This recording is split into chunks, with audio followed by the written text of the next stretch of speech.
Hello friends, welcome to my channel. आज के video में हम देख रहे हैं हेल्थ टॉक या health education on breast feeding. तो जीएनएम नर्सिंग और बीएससी नर्सिंग तो इसे बना ही सकते हैं। साथ में अगर कोई एएनएम स्टूडेंट है या पोस्ट बेसिक नर्सिंग वाले हैं या फिर एमएससी नर्सिंग वाले हैं तो वो भी इसे बना सकते हैं। तो चलिए आज का टॉपिक स्टार्ट करते हैं। सबसे पहले मैं आपको ये बता देती हूँ कि आप किन किन सब्जेक्ट्स में ये हेल्थ टॉक बना सकते हो। तो कम्युनिटी हेल्थ नर्सिंग में आप बना सकते हो इसे, और पीड्स में बना सकते हो, पीडियाट्रिक में, एंड फंडामेंटल ऑफ नर्सिंग में भी बनाया जा सकता है ये, और मेडिकल सर्जिकल नर्सिंग में भी बना सकते हो, और एक मैटरनल नर्सिंग में भी बना सकते हो, ओबीजी में भी बना सकते हो अपना। तो यानी कि टोटल जो है ये 5 सब्जेक्ट हो गए हैं। बस साइकेट्रिक में रहने देना, बाकी तो सब में ही ये बन सकता है। ऐसा कोई ऑब्जेक्शन नहीं है कि और ये सब्जेक्ट्स में नहीं बना सकते, सबके लिए ये सूटेबल है। अगर आपको फ्रीडम है आपका टॉपिक चूज़ करने के लिए तो फिर आप ब्रेस्ट फीडिंग का टॉपिक चूज़ कर सकते हो अपने सब्जेक्ट में। तो इसका फॉर्मेट कुछ इस तरह का रहता है, देखिए आपकी स्क्रीन पे दिख रहा होगा। पढ़ के बताऊंगी सारा मैं। सभी बच्चे कहते हैं राइटिंग समझ नहीं आती है। वैसे ये मेरा बना हुआ तो है नहीं, लेकिन अच्छा बनाया है जिसने भी बनाया बच्चे ने। सबसे पहले प्रेजेंटर का नाम यहाँ पर आएगा जो हेल्थ टॉक को प्रेजेंट करेगा। सब्जेक्ट लिख लेना है, इसके अलावा जो मैंने सब्जेक्ट बताए वो भी, यानी कि किसी एक सब्जेक्ट को आप चूज़ कर सकते हो, उसमें बना सकते हो। टॉपिक है ब्रेस्ट फीडिंग का और हेल्थ टॉक देना है उस पर। ग्रुप ऑफ पार्टिसिपेंट्स, तो woman who are above 20 year, 20 year से जो ज़्यादा वुमन है उनको आपने ये अपना हेल्थ टॉक दिया है।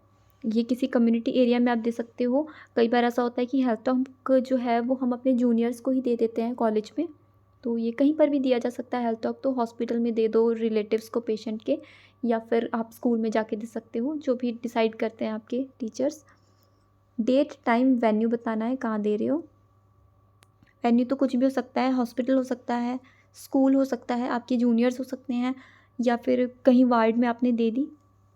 Method of teaching, lecture cum discussion इसमें लिखा जाता है, यानी कि आप लेक्चर अपना देते हो और कुछ उसमें आपस में थोड़ा बहुत डिस्कशन भी होता है। एवियट्स में जो आपने बनाया है वो आप लिख सकते हो, चार्ट, डायग्राम्स। इसके अलावा पैम्पलेट होते हैं, फ्लैश कार्ड्स होते हैं, leaflet, white board, black board वहाँ कुछ अवेलेबल है, या फिर OHP आपके पास अवेलेबल है तो वो आप लिख सकते हो। जो भी आपने यानी कि तैयारी अपनी की है एवियट्स के अकॉर्डिंग वो आपको लिख लेना है अपने एवियट्स वाले इसमें हेडिंग में। फिर है 2 ऑब्जेक्टिव्स होते हैं, जनरल और स्पेसिफिक। जनरल ऑब्जेक्टिव कैसे लिखा जाता है ये देखिए। After attending health talk on breast feeding, participants are able to know about the meaning of breast feeding, introduction, definition, benefits and contraindication. They can also know about the how to perform breast feeding. ये हो गया आपका general objective. सभी topic में ऐसे ही लिखा जाता है, चाहे आपका ब्रेस्ट फीडिंग के अलावा कोई और टॉपिक है तो भी आपको ऐसे ही लिखना है कि उसमें हेल्थ टॉक आपने दी तो पार्टिसिपेंट्स जो हैं, जो आपके मेंबर्स हैं सुनने वाले, उनको उससे क्या समझ में आया, उनको क्या इससे जानकारी प्राप्त हुई है, वो आपको इसमें लिख देना है। और जो जो आपने अपना कंटेंट आपका था, मटेरियल जो था, वो उनका नाम आपको लिख देना है। फिर आता है स्पेसिफिक ऑब्जेक्टिव, जिसके अंदर कि आपका जो पूरा कंटेंट है, मटेरियल है आपका, वो इसमें आ जाता है, लिख लेना है। यानी कि जो भी हेडलाइन आपने बनाई है ना, पॉइंट्स बनाए हैं ब्लैक पेन से, हेडिंग्स जो हैं वो इसमें आती हैं स्पेसिफिक ऑब्जेक्टिव में। After completion of the health talk the participants will be able to know, यानी कि आपने जब हेल्थ टॉक दे दी तो जो ग्रुप है उनको क्या समझ में आया, क्या उनको जानकारी उससे मिली है। Introduction to the topic, define breast feeding, benefits of breast feeding, contraindication of breast feeding. ये सारा आपके टॉपिक के अंदर ये मटेरियल है, ये कंटेंट है। इस तरह से फॉर्मेट इसका बनाते हैं हेल्थ टॉक का। देखो, सीरियल नंबर, टाइम, यानी कितने टाइम में आपने वो चीज़ एक्सप्लेन करी। फिर आ गया स्पेसिफिक ऑब्जेक्टिव, जो कि हमने ऊपर लिखे थे वही ऑब्जेक्टिव यहाँ पे इस कॉलम में लिखे जाते हैं। बीच में आपका मटेरियल आ जाएगा, कंटेंट जो है, टीचिंग, लर्निंग एक्टिविटी, एविएट्स, और लास्ट में इवैल्यूएशन। तो सबसे पहले ब्रेस्ट फीडिंग का आपको इंट्रोडक्शन देना है। यहाँ पे इंट्रोडक्शन लिखा गया है ब्रेस्ट फीडिंग के बारे में कि ये जो है ये नेचर्स परफेक्ट नरिशमेंट है बेबीज़ के लिए, due to the advantage of breast feeding and the excess risk for poor maternal and child health outcomes associated with not breast feeding. यानी कि ये बच्चे के लिए एक पोषण है। लेकिन अगर ऐसा नहीं कराते हैं तो क्या है कि मदर के लिए भी ये नुकसानदायक है और बच्चे के लिए भी। उसको उसकी ग्रोथ डेवलपमेंट पे फ़र्क पड़ेगा, और मदर अगर ब्रेस्ट फीडिंग नहीं कराएगी तो उसकी भी हेल्थ पे वो असर डालेगा।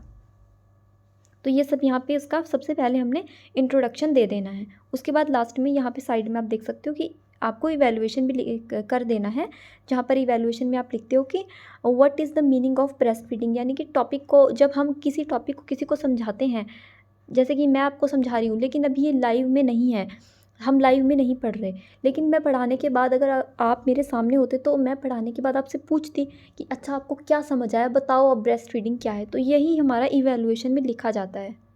उसके बाद हम लिखते हैं डेफिनेशन, जो कि उसका टाइमिंग लिखना है कि डेफिनेशन आपने कितनी देर में एक्सप्लेन करी, और उसी तरह से इसका भी इवैल्यूएशन लिख लेना है। जो भी आपके पास पैम्पलेट्स यानी कि AV8 अवेलेबल है वो लिखना है। तो ये सब कुछ वर्बली हो रहा है। वैसे जो टीचिंग एंड लर्निंग एक्टिविटीज़ होती हैं इसमें लेक्चर कम डिस्कशन लिखा जाता है। यहाँ पे वर्बली इन्होंने लिखा है, यहाँ पर आप लेक्चर कम डिस्कशन लिख सकते हो इस जगह पे, ठीक है। लेक्चर कम डिस्कशन यहाँ पे आप लिख सकते हो LCD, तो मैंने ऐसे ही शॉर्ट में लिखा है। डेफिनेशन एक्सप्लेन करनी है उनके सामने, उसके बाद आपको फिर आप बेनिफिट्स बताओगे, ब्रेस्ट फीडिंग के बेनिफिट्स टाइम बताओगे, कितने टाइम में आपने ब्रेस्ट फीडिंग के बेनिफिट्स बताए। तो यहाँ पर बच्चे के लिए, जो बेबी के लिए जो बेनिफिट्स है वो लिखना है। तो इससे क्या होगा, lower rate of allergy, year lung infection, obesity, sudden infant death और हेल्थियर वेट गेन। फिर है better long term outcome, has all nutrient baby need for first 6 month. Colostrum होता है ये, जो कि इम्यूनिटी इससे सबसे ज़्यादा प्रोवाइड होती है। प्रोटीन, इसमें प्रोटीन रिच होती है। लो इन फैट, एक्ट एज पुर्गेटिव, हेल्प पास फर्स्ट स्टूल, वो मिक्योनियम जो पास करते हैं उसके लिए। यानी कि इतने सारे जो हैं फ़ायदे वो इन्फेंट के लिए उसके हैं, न्यूबॉर्न के लिए हैं। इवैल्यूएशन में हम फिर से वही लिखेंगे कि what do you mean by what is the benefit of breast feeding. तो ये हो गई बेबी के वाले बेनिफिट्स। उसके बाद मदर के लिए जो बेनिफिट हैं वो ये है कि इससे यूट्राइन जो ब्लीडिंग है वो रिड्यूस होगी, burn calories, reduce risk of breast ovary cancer, uterine cancer, breast uterine और ओवरी कैंसर का रिस्क इससे कम रहता है, ख़तरा नहीं होता है। ऑस्टियोपोरोसिस से बचाता है, arthritis, type 2 diabetes, heart disease से। ये सारी जो फ़ायदे हैं वो मदर के लिए हैं, यानी कि इन सारी प्रॉब्लम से मदर बची रहती है, उसके लिए बेनिफिट्स हैं ये। फिर उसी तरह से हमारा कॉलम सी बनाने हैं आपको, और फिर उसमें कॉन्ट्राइंडिकेशन लिख देनी है कि किन कंडीशंस में ब्रेस्ट फीडिंग वैसे नहीं करानी चाहिए, जो कि बच्चे के लिए यानी कि हार्मफुल हो सकती है। तो कुछ मेडिकेशंस होती हैं, कोकेन, हीरोइन, यानी कि मदर जो है वो ड्रग्स लेती है, तो वो तो मदर ले रही है लेकिन बच्चा वही दूध पी रहा है माँ का, तो फिर उस पर उसका कुप्रभाव पड़ेगा, उसकी ग्रोथ में फ़र्क पड़ेगा, उसकी डेवलपमेंट में, उसकी मेंटल फिजिकल ग्रोथ में बहुत वो असर डालेगा। और जैसे कि ये अल्कोहल वो ले रही है तो फिर उससे भी उसकी डेवलपमेंट में फ़र्क पड़ेगा। स्मोकिंग अगर करती है, यानी कि ये सारी चीज़ें हैं जो कॉन्ट्राइंडिकेशन के रूप में यहाँ पे लिखी गई हैं सारी की सारी।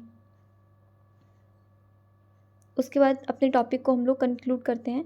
ये आप लोगों को समझ में आ गया, मैं थोड़ा इसको छोटा करके दिखा देती हूँ ताकि आप लोगों को ये क्लियरली दिख जाए। वैसे तो जो PDF होता है, बहुत से बच्चों का कमेंट आता है कि मैडम PDF, तो PDF जो है वो हमारे टेलीग्राम ग्रुप में होता है। तो जो भी टेलीग्राम ग्रुप से नहीं जुड़े हैं अभी तक, वो वहाँ पर जुड़ जाइए। वहाँ पे PDF आपस में ही बच्चे शेयर करते हैं। वैसे अभी वो ओपन ग्रुप है, कई बार हम उसको प्राइवेट कर देते हैं, कई बार वो ओपन रहता है, तो आप वहाँ पर अपनी रिक्वायरमेंट शेयर भी कर सकते हो और अपनी रिक्वायरमेंट PDF के रूप में ले भी सकते हो। तो वहाँ पर ज़रूर जुड़ जाइए। ये कंक्लूड करना है लास्ट में टॉपिक को, पूरे टॉपिक का सार लिखना है यहाँ पे कि भाई हमने आज टॉपिक में जो है हमारा ब्रेस्ट फीडिंग का टॉपिक था, हेल्थ टॉक हमने दी, उस पर वर्बली चार्ट्स डायग्राम थे, ये हॉस्पिटल में दी है, और जो वार्ड है वहाँ पर दिया है इंट्रोडक्शन, डेफिनेशन, बेनिफिट्स, कॉन्ट्राइंडिकेशन। तो ज़्यादा बड़ा टॉपिक नहीं है, छोटा सा टॉपिक है हेल्थ टॉक। जब आप किसी वार्ड में ना हेल्थ टॉक देते हो तो 10 मिनट के अंदर अंदर वो यानी कि उसका समापन कर देना चाहिए, इतना बहुत होता है, क्योंकि फिर लोग ना परेशान होने लग जाते हैं, क्योंकि सभी को अपना अपना काम होता है, तो वो आपको 10 मिनट का उसका वैसे टाइम रखना चाहिए, 10 से 15 मिनट रख सकते हो। कई बार तो 5 मिनट में ही बच्चे ख़त्म कर देते हैं अपनी हेल्थ टॉक। काफ़ी छोटा टॉपिक रखना चाहिए हेल्थ टॉक का। जो क्लास में प्रेजेंट आप करते हो वो आपका आधे घंटे से लेके 1 घंटे तक भी जा सकता है, क्योंकि वहाँ पे क्लास लग रही होती है, पूरा टॉपिक आप एक्सप्लेन करते हो। हेल्थ टॉक आपकी छोटी रहनी चाहिए। दोस्तों, आज की ये वीडियो थी। आई होप आपको ये पसंद आई होगी, समझ में आई होगी, आपके लिए मददगार ही रही होगी। सब्जेक्ट्स मैंने आपको सारे बता दिए, किन किन सब्जेक्ट्स में आप इसको बना सकते हो। और दोस्तों, मैं आपको एक चीज़ कहना चाहती हूँ कि मेरा एक और जो चैनल है वो हेल्थ काउंसलिंग के नाम से है, तो डिस्क्रिप्शन में भी मैं उसका लिंक डाल दूँगी, तो वो आप ज़रूर देख लेना हमारे चैनल को। इसमें भी आपको काफ़ी ज़्यादा हेल्थ से रिलेटेड वीडियोस मिल सकती हैं। अगर हेल्थ प्रॉब्लम है किसी को तो उसके साथ आप शेयर कर सकते हो, उनकी हेल्प हो सकती है, जिसमें कि हम एक्यूप्रेशर, फिजियोथेरेपी से रिलेटेड वीडियोस डालते रहते हैं। तो thank you so much for watching my video. Thank you.